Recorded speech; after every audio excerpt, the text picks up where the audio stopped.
Harassing you? Yebo. Oh, mangifuna imali kamama ngiyakharasa. Mangifuna imali kamama ngiyakharasa. Ngifuna mamela, ngifuna imali eka mama wami awethathayo wayibolekayo wena. Ngifuna yona ngikharasa ngantoni? Are you okay? Ngikharasa ngantoni? Ufila okay ke? Ndifila okay xa kwenzakalani? Ngifuna ukukhupha social media. Mamela wena so mamela already sendikufakile on TikTok mamela negama lakho nalo ngiyalifaka.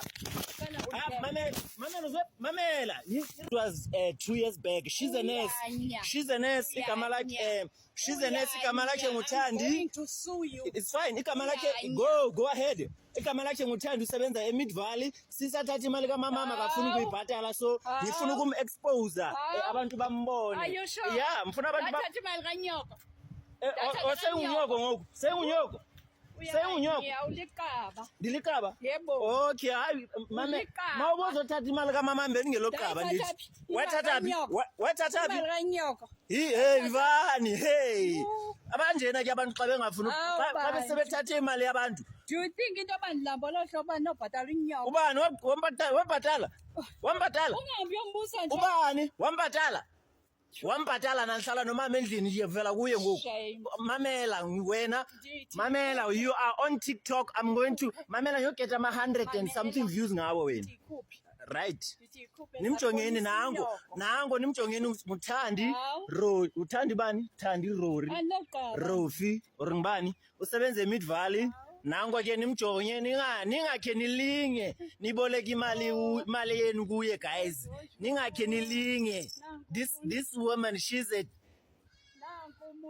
ithingathukana yeah nango ke guys exposure time exposure.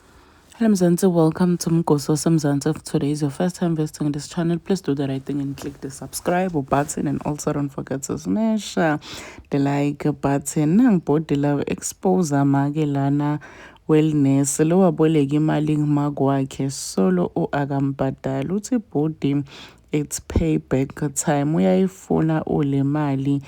Guys, you know it's so painful ukuboleka umuntu imali angayilithi umbone umuntu aqhubeka nje nempilo yakhe ngazuthi akakweliti. So I really understand la lo bhuda aqhamuka khona probably makwakhe uyayifuna imali and lo nesa akafuni kuyibhadala kuba siyambona nangu uyasebenza niso emsebenzini meaning ukuthi uyasebenza uyahola but why angafuni ukubhadala. Kunebantu bathanza kuthatha advantage ngebantu obangabhadali imali labatiboleka ebantwini. Do comments wena down on the comment section ukuthi ngibani umuntu loke waboleka imali kuwe wangayibhadali. Mina nawe siyohlangana kulenye lensha letake video. This is the end of my video. I am signing out.